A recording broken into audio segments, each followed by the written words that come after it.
Merhaba. Bugün önünüzde Ramazan Ergin'in kaleme aldığı Ezidi inancındaki Nuh tufanı söylencelerini inceleyen bir akademik makale var. Ama hemen söyleyeyim, bu bildiğiniz tufan hikayelerinden biri değil. Bu hikayenin içinde sadece seçilmiş kişilerin okuyabildiği gizli alfabeler, nesillerdir süren arınma ritüelleri ve inancın kendisiyle bütünleşmiş kutsal bir coğrafya var. Aslında bugün bir topluluğun sırlarını, kimliğini ve varoluşunu binlerce yıldır bir tufan efsanesi etrafında nasıl ördüğünü çözmeye çalışacağız. Bu sır perdesini aralamaya hazır mısınız? Bence de hemen başlayalım. Çünkü bu konu genellikle dışarıdan o kadar yanlış anlaşılıyor ki elimizdeki makalenin en değerli yanı da bu zaten. Ezidi inancını oryantalistlerin veya başka dinlere mensup araştırmacıların gözünden değil, kendi kutsal metinleri ve sözlü gelenekleri üzerinden yani içeriden bir sesle anlamamızı sağlıyor. Aslında 3 temel sütun üzerinde duracağız diyebiliriz. Birincisi bu bilgiyi koruyan sır perdesi, ikincisi her şeyi başlatan ve arındıran o kutsal su ve tufan efsanesi ve üçüncüsü bütün bu inancın üzerine inşa edildiği kutsal mekan, yani coğrafyanın kendisi. Anladım. Yani aslında bu sırları, yaratılış efsanesini ve coğrafyayı birbirinden ayrı düşünemeyiz. Hepsi aynı kimliğin farklı parçaları gibi. Bu bağlantıları görmek kilit olacak anladığım kadarıyla. Kesinlikle, kesinlikle. O zaman şu sır meselesiyle başlayalım diyorum. Makalede iki temel kutsal kitaptan bahsediliyor değil mi? Mizsef Areş ve Kitabı Cilva. Bunları bu kadar özel kılan ne? Onları özel kılan ilk şey erişilmez olmaları. Bu metinler kaynağa göre Kürtçenin bir lehçesiyle ama kendilerine ait Tipen Suri yani sır alfabesi denilen çok özel bir alfabeyle yazılmış. Bu metinlerin hepsine birden Kel deniyor. Kel. Evet, Kel. Bu da tanrısal söz veya Allah ile insan arasındaki bir tür antlaşma demek. Ve işin en ilginç kısmı bu metinleri öyle herkes açıp okuyamıyor. Sadece Keval adı verilen bu iş için özel olarak yetiştirilmiş ilahi okuyucuları tarafından okunup yorumlanabiliyor. Hatta Kitab-ı Celve'de bu durum çok net bir emirle belirtilmiş. Size verilen bilgiyi saklayın. Sırlarımı saklayanlar vaatlerime nail olurlar. Kitaplarımızı başkalarına vermeyiniz, diyor. Bu acayip bir koruma mekanizması. Ama bir yandan da riskli değil mi? Yani bilginin sadece çok küçük bir zümrenin elinde olması zamanla kaybolmasına veya o zümrenin tekelinde farklı yorumlanmasına yol açamaz mı? Bu sır inancın kendisi için bir tuzağa dönüşebilir mi? Çok yerinde bir soru. Evet, dışarıdan bakınca bu bir risk taşıyor gibi görünebilir ama tarihsel bağlamına baktığımızda bunun bir hayatta kalma stratejisi olduğunu anlıyoruz. Bu sır ilkesi, inancın özünü özellikle dışarıdan gelen ve onu kendi kalıplarına sokmaya çalışan yorumlara karşı korumak için geliştirilmiş bir zırh aslında. Makalenin de belirttiği gibi, geçmişte batılı araştırmacılar bu metinleri kendi dini veya kültürel önyargılarıyla yorumlayarak tamamen yanlış anlamışlar. Mesela kaynakta bir ilahiyatçıdan Ahmet Turan'dan bahsediliyor. Muşeyfa Reş'teki Allah kutsal sırrından beyaz bir inci yarattı gibi sembolik bir ifadeyi alıp bunu Tanrı'yı cisimleştirmişler, ona bir beden atfetmişler diye yorumlamış. İşte sır perdesi tam olarak bu tür tahrifatları önlemek için var. Vay canına, bu gerçekten çarpıcı. Yani dışarıdan bakan biri o beyaz inci metaforunu alıp bunu resmen Tanrı'ya bir cisme benzetmişler diye yorumlayabiliyor. Bu tam da o bahsettiğin sır perdesinin neden var olduğunu ve dışarıdan bakışın ne kadar yanıltıcı olabileceğini gösteren mükemmel bir örnek. Peki bu sır metinlerinin içinde ne var? Bize evrenin ve tufanın başlangıcı hakkında ne anlatıyorlar? Kevle Zebun'un Meksur yani Ezidi yaratılış ilhahisine göre en başta evren yoktu, her yer suyla kaplı sonsuz bir okyanustu. Allah'ın sırrı, kandil denilen nurani bir yerden bu okyanusa bir maya atıyor. Dünya ilk başta tıpkı maya tutmamış yoğurt gibi cıvık, şekilsiz bir haldeymiş. İşte tam bu noktada metne göre yeryüzü ile Allah arasında çok ilginç bir diyalog, bir anlaşma gerçekleşiyor. Yeryüzü diyor ki, beni yılda 3 defa insanlığın günahlarından temizlemezsen ben katılaşmam, bu cıvık halimden kurtulmam. Allah da bu talebi kabul ediyor. İşte Nuh tufanı da bu anlaşmanın bir sonucu. Yani bir ceza değil de bir talep mi? Aynen öyle.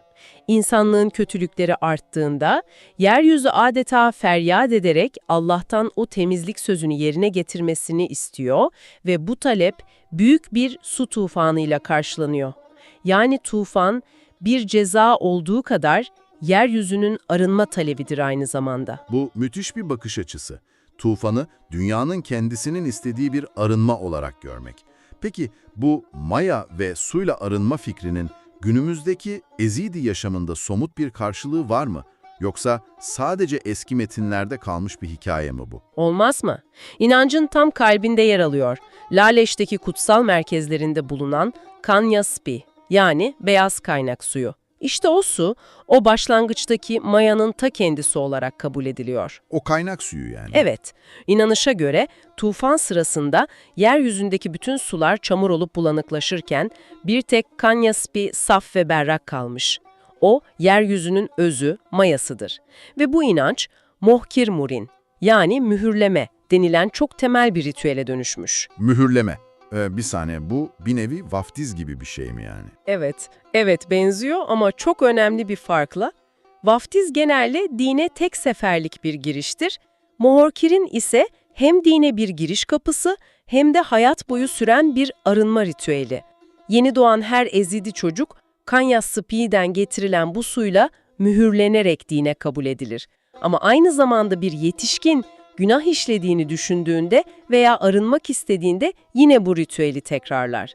Tören sırasında ruhani, kutsal sudan avucuna alıp adayın başına 3 kez serperken Destehode Uşey Abid, yani Allah'ın ve Şeyh Adi'nin eliyle der. Bu bir nevi ruhani fabrika ayarlarına dönme işlemi gibidir. Bir saniye, bu inanılmaz. Yani aslında her Ezidi o kutsal suyla mühürlendiğinde bir nevi kendi kişisel Nuh tufanını yaşıyor. Evrenin suyla arınması bireyin bedeninde ve ruhunda sembolik olarak yeniden can buluyor. Bağlantı bu mu? Kesinlikle bu kozmik arınma kişisel bir ritüele dönüşüyor ve bu döngü binlerce yıldır devam ediyor. Bu ritüel bireyi beyaz nokta, yani niktaspi denilen saf ve arınmış alanda tutar.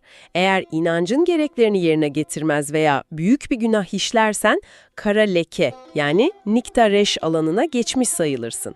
Kara leke. Evet ve bu toplumdan dışlanmaya kadar gidebilir. Yani o kutsal suyla kurulan bağ sadece manevi değil, aynı zamanda çok güçlü bir toplumsal bağ. Bu sır dediğimiz şeyin sadece büyük teolojik metinlerde değil, gündelik hayatın ritüellerinde de yaşadığını görüyoruz.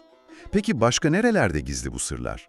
Günlük hayata yansıyan başka örnekler var mı? Hem de nasıl?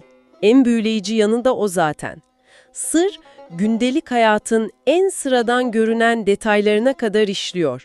Mesela kaynakta belirtilen marul yeme veya mavi renk giyme yasağı gibi kurallar var. Dışarıdan bakınca bunlar anlamsız veya tuhaf gelebilir.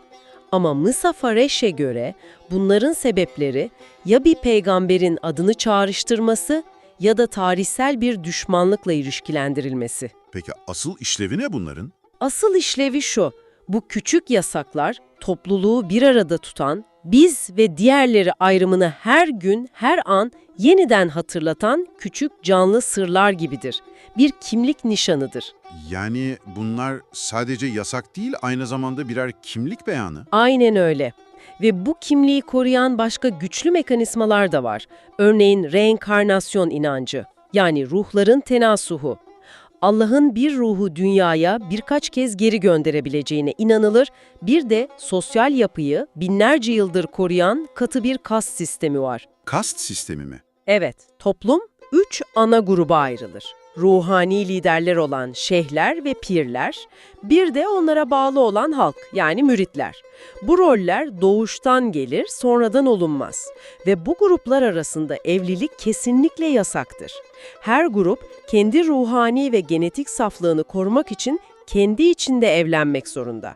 Bütün bunlar inancın ve topluluğun dış etkilere karşı direncini artıran, kimliği koruyan çok katmanlı bir zırh. Bu arınma hikayesi, ritüeller ve sosyal yapı müthiş. Ama anladığım kadarıyla bu sadece soyut bir inanç değil, toprağın kendisiyle, coğrafyayla da kopmaz bir bağ var. Sonuçta tufan bitince o gemi bir yere inmek zorunda değil mi? Hikayenin fiziksel izleri nerede başlıyor? İşte bu. İnancın üçüncü ve belki de en önemli sütunu. Kutsal mekan. Hikaye, coğrafyanın üzerine adeta bir nakış gibi işlenmiş. Tufan sonrası yerleşim yerlerinin isimleri bile bu hikayenin izlerini taşıyor. Mesela Esivne diye bir yer var. Anlamı geminin durduğu su kaynağı. Nuh'un gemisinin kalıntılarının burada olduğuna inanılıyor ve bu alan kutsal kabul ediliyor. İlginç. Bir başka yerleşim yeri olan Heş'tan 80'ler anlamına geliyor ki bu da gemideki 80 kişiye bir gönderme. Hatta Şırnak, Hezex gibi yer adlarındaki eks ya da aks ekinin eski dilde toprak, yurtluk anlamına gelmesi bile bu bölgedeki yerleşimin ne kadar kadim olduğunu dilbilimsel olarak kanıtlıyor. Peki geminin indiği dağ konusu, orada bir fikir birliği var mı? Çünkü farklı geleneklerde farklı dağlar işaret ediliyor. Çok doğru. İşte burada coğrafyanın nasıl bir inanç haritasına dönüştüğünü görüyoruz. İzidi rivayetine göre geminin indiği yer Sincar Dağı, diğer bazı Kürt rivayetlerine göre Cudi Dağı, Hristiyan geleneğine göre ise hepimizin bildiği gibi Ağrı Dağı yani Ararat. Evet, hepsi farklı yerler. Aslında işin ilginç yanı ne biliyor musun? Bu üç dağ da aynı coğrafi havzada birbirine oldukça yakın yerler. Bu da bize tufan anlatısının bu toprakların ortak hafızasında ne kadar derin bir köke sahip olduğunu gösteriyor. Yani aslında hangi dağ olduğundan çok, hikayenin bu topraklara ait olması daha önemli. Kesinlikle. Ama Ezidilik için bu coğrafya bağının bir merkezi var. Laleş. Ezidilik için Laleş, bir Müslüman için Mekke neyse o. Hatta belki daha da fazlası. Çünkü inanç o topraklardan doğmuş. Adeta orayla nefes alıp veriyor. Kutsal su Kanyaspi orada. En büyük tapınak orada. Dağlar, pınarlar, köyler, hepsi bu kutsal anlatının canlı birer parçası. Bu, Ezidi inancını evrensel ve yayılmacı dinlerden ayıran en temel fark. Bu inanç, belirli bir toprağa kökleriyle derinden bağlıdır. Bu bağlılık, bir yandan kimliğin ve ritüellerin yaşadığı yer olarak onlar için büyük bir güç kaynağı ama aynı zamanda modern dünyada büyük bir kırılganlık noktası. Öyleyse toparlayalım. Bugün gördük ki Ezidi inancındaki Nuh tufanı anlatısı sadece eski bir hikaye değil, varlığını ve özgünlüğünü koruyan kutsal sır, her şeyi başlatan ve Kanyaspi'deki suyla bireyi sürekli arındıran kutsal su ve inancın üzerine inşa edildiği ondan ayrı düşünülemeyecek olan kutsal mekan. Bu üç direk bir inancı binlerce yıldır ayakta tutuyor. Ve Nuh tufanı, Laleş'teki o beyaz kaynakta yapılan her bir mühürleme ritüeliyle her gün yeniden yaşanan canlı bir arınma döngüsü olarak devam ediyor. Ve sizi son bir düşünceyle baş başa bırakalım. İnanç sistemi bu kadar derinden belirli bir coğrafyaya, Laleş'e ve onun suyuna bağlıyken, bugün savaşlar ve zorunlu göçler nedeniyle dünyanın dört bir yanına dağılmış bir Ezidi toplumu için, yani diasporadakiler için bu kutsal mekanla bağ kurmak ne anlama geliyor? Coğrafyadan fiziksel olarak koparılan bir inanç, kimliğini ve binlerce yıllık ritüellerini o kutsal su olmadan, o kutsal topraklara dokunmadan nasıl canlı tutar? Bu, muhtemelen onların bugün karşılaştığı en derin ve en zorlu sorulardan biri.